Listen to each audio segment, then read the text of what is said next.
লাআল্লাকুম তাত্তাকুন, এর মাধ্যমে তাকওয়ার অধিকারী হতে পারবো। আল্লাযী জাআলা লাকুমুল আরদা ফিরাশান, যিনি তোমাদের যে জমিনকে বিছিয়ে দিয়েছেন, বিছানা করে দিয়েছেন, জমিনকে করেছেন বিছানা রূপে। অর্থাৎ জমিনকে যদি কোনো বিছানা না করে এর উঁচু নিচু করতে, আপনি এটা উঁচু নিচু সমান করতে লক্ষ লক্ষ টাকা ব্যয় হইতো, আপনার জীবন দুর্বিষহ হয়ে যেত। আরব দেশে মক্কার চারপাশে আল্লাহ তাআলা কিছু পাহাড় দিয়েছেন। ওই পাহাড় যে কি পাহাড়, আপনার তারা হজে গেছেন দেখছেন, অনেক শক্ত পাহাড়, এবং এগুলি ছিদ্র করছে বহুত কষ্ট করে। সৌদি সরকার আল্লাহ পয়সা দিছে বলে ওরা ছিদ্র করে করে রাস্তা করছে। একটা সময় ছিল এই রাস্তা পার হওয়া বহুত কঠিন ছিল, কারণ ওইখান থেকে কাছে যাবে কিন্তু পাহাড়ের কারণে যেতে পারছে না, একদম ঘুরে ঘুরে ঘুরে ঘুরে ঘুরে ঘুরে যাইতে হইতো। এইখান থেকে এইখানে ঘুরে এখানে আসতে হইতো আবার, কারণ পাহাড় কাছে যেতে পারে। এখন ছিদ্র করে দিয়ে আপনাদের সহজ করে দেওয়া হয়েছে। আচ্ছা, সারা পৃথিবীতে যদি এইভাবে পাহাড় দিয়ে উঁচু নিচু টিলা দিয়ে করে দিত, আপনি কোথায় জমিন খ্যাত করতেন, কোথায় আপনি বাড়ি করতেন, কোথায় আপনি কিন্তু সঠিকভাবে চলতে পারতেন না। এই জন্য আল্লাহ তাআলা বলছেন আল্লাযী জাআলা লাকুমুল আরদা ফিরাশান, জমিনকে তিনি তোমাদের জন্য কি করেছেন, বিছানা করে দিয়েছেন। ওয়াস সামাআ বিনান, আকাশকে করেছে ছাদ হিসাবে। সুতরাং আপনি আকাশের উপরে যেভাবে পৃথিবীর উপরে আকাশটা হচ্ছে কুব্বার মতো, কুব্বা মানে হচ্ছে গম্বুজের মতো। কেমনে বুঝেন? আপনি দেখতে পান যে ওখান দিয়ে নেমে গেছে আকাশ, মাঝখানে দাঁড়িয়ে দেখবেন দুই পাশ দিয়ে নেমে গেছে, এই গম্বুজের মতো করে দিয়েছেন। আপনি কি আকাশ দেখেছেন কখনো? কত উপরে যে এটা আছে, এটা আল্লাহ ব্যতীত কেউ জানে না, মানে কত উপরে আছে কেউ জানে না এই আসমানের। অথচ ঠিকই আপনি দূর দূরান্ত থেকে আপনি এটাকে এক গম্বুজের মতোই মনে করছেন। আর অনেকে এখন বৈজ্ঞানিকরা বের করতেছে যে এটা এমনভাবে লাগানো হয়েছে যে এর বাইরে থেকে যত কিছু আসে ওইটা আস্তে আস্তে চুষে নেয়। নাহলে অন্য জিনিস যদি আমাদের উপর পড়তো তাহলে আমরা বহুত আগে পৃথিবী ধ্বংস হয়ে যেত। অনেকে বলে অনেক কিছুতে আকাশের এমন ব্যবস্থাপনা করছে যে অনেক কিছুই আকাশে শেষ হয়ে জমিন পর্যন্ত এসে সেটা পড়ে না। এর অর্থ হচ্ছে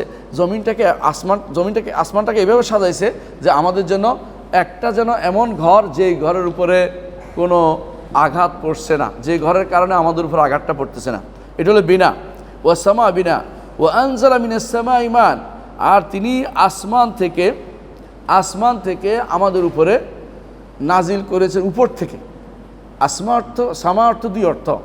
এক, সামা অর্থ উপরে যে একটা আছে, একটা সবুজ একটা আবরণ আছে, এটা আমরা দেখতে পাই না, অনেক উপরে সেটা, এটা আমাদের এখানে পৌঁছতে আমরা কেউ পারি নাই। এখানে একমাত্র মুহাম্মদুর রাসূলুল্লাহ সাল্লাল্লাহু আলাইহি ওয়াসাল্লাম এটা জীবিত অবস্থায় ভেদ করে গেছেন, আবার চলে আসছেন, ওইটা আমরা দেখতে পাই না। এমনি আরেকটা সামা হচ্ছে উপর, আমার মাথার উপরে যে এটাই সামা, কথা বলছেন কিনা? তো যেহেতু আল্লাহ তাআলা কোরআন কারীমে যেখানে বলছেন যে আসমান থেকে পানি দেন, এর অর্থ উপর থেকে পানি দেন।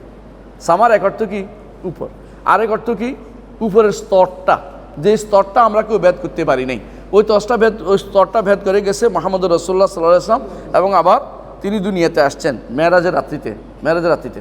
এর বাইরে ফেরেশতারা প্রতিদিন সকালে বিকালে সহ সবসময় ফেরেশতারা এই স্তর ভেদ করে যাচ্ছে।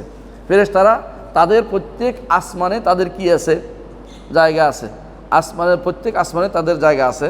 সপ্তম আসমানে তাদের ইবাদতখানা, সেটার নাম কি? বাইতুল মামুর। এই ফেরেশতারা এটা অনবরত ভেদ করে যাচ্ছে আর আসছে। এর মাধ্যমে আল্লাহর নির্দেশ, ইয়াতানাজ্জালুল আমরু বাইনাহুন্না, এগুলি দিয়ে আল্লাহর নির্দেশ আসা যাওয়া করতেছে, আল্লাহর অর্ডার আসতেছে এগুলি দিয়ে। কিন্তু বনি আদম উপরে যাওয়ার অনুমতি নাই। যখন অনুমতি হয় তখন অনুমতি নিয়ে ঢুকতে হয়। মুহাম্মদুর রাসূলুল্লাহ সাল্লাল্লাহু আলাইহি ওয়াসাল্লামকে যখন ডাকা হয়েছে, তিনি যতবার আসমানের কাছে গেছেন তত প্রথম আসমানওয়ালা বলছে কে? বলছে জিবরিল। তার সাথে কে? মুহাম্মদ। আর তাকে কি ডেকে পাঠানো হয়েছে? হ্যাঁ, ডেকে পাঠানো হয়েছে। তারপর তার জন্য খোলা হয়েছে। কথা পার্থক্য দেখছেন তো? প্রত্যেকটা স্তর ভেদ করে তারপর গেছে। এর অর্থ হচ্ছে আসমানে যাওয়ার আপনার অনুমতি নাই, আপনি নিচে থাকবেন। হ্যাঁ, উপরে কারা থাকে? ফেরেশতারা থাকে। নিচে আসে তারা, কিন্তু আবার চলে যায়। তাদের জায়গা নিচে না, তাদের জায়গা উপরে। আসমানে হচ্ছে ফেরেশতাদের জায়গা। এর মাঝখানে যেটা আছে, এই যে খালি জায়গাটা, অ্যাটমসফিয়ার, এটাও আসমান বলা হয়। আর ওই ভাষাতে এটাও আসমান বলা হয়। তবে এই আসমানটা হচ্ছে উপর অর্থে। তো এখানে তো বলা হয়েছে আনজালা মিনাস সামাই মান, তিনি আসমান থেকে তোমাদের জন্য পানি নাজিল করেছেন, বাড়ি বর্ষণ করেছেন। এই আসমান বলতে কি বুঝাইছে? উপর। এই আসমান বলতে উপর বুঝাইছে। এটা এই নয় যে ওই যে সমস্ত যে ছাদ যে উপরে যেটা আছে এর উপরে, ওইটা বোঝার নাই, কারণ এটা উপর বুঝাচ্ছে, যতটুকু সবচেয়ে উপরে, যতটুকু উপরে থাকতে পারে। এবং অনেক সময় আপনাদের বিমানও ম্যাগের উপরে ওঠে না? বিমানও মেঘের উপরে ওঠে। তাহলে উপর বলতে যত আপনার মাথার উপর যেটা সবটাই কিন্তু উপর, এটা মাথায় রাখতে হবে। হ্যাঁ, আল্লাহ তাআলার যে উপরটা এটা নিরঙ্কুশ উপর। আল্লাহ তাআলা কোথায়? উপরে। এই উপরটা নিরঙ্কুশ, অর্থাৎ এ উপর এমন যে উপরে আর কিছু নেই, যার উপরে আর কিছু হইতে পারে না। বুঝে আসছে কথাটা? অর্থাৎ আসমান জমিন যত কিছু আছে সবগুলি হচ্ছে নিচে, বুঝছেন? আল্লাহ তাআলা হচ্ছে সবগুলোর উপরে হচ্ছে কুরসির উপর হচ্ছে পানি, পানির উপরে আরশের উপরে রব্বুল আলামিন। রব্বুল আলামিনের এই ওখানে আরশের উপরে রব্বুল আলামিন ছাড়া আর কিছু নেই।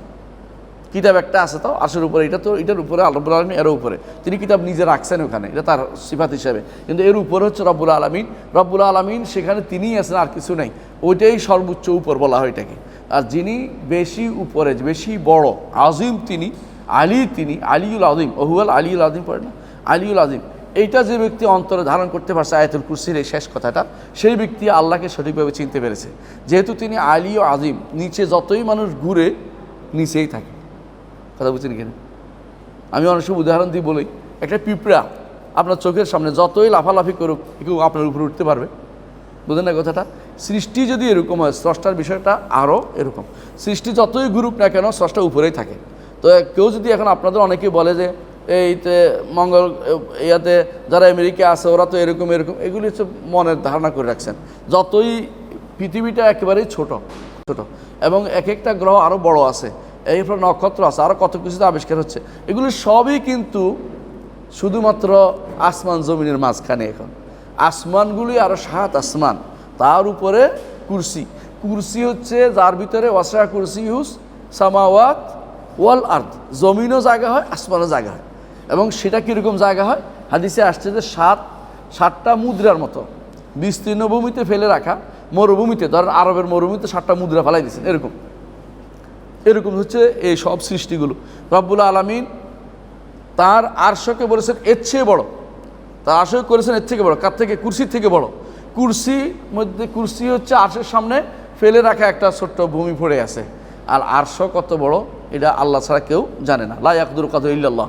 আর আল্লাহ তাআলা আরশের উপরে। এই জিনিসটা যে ব্যক্তি বুঝতে পারবে, সে ব্যক্তি আল্লাহকে বুঝতে পারবে, তার আলী উপরে থাকাও বুঝতে পারবে, আজিম বড় হওয়াটাও বুঝতে পারবে।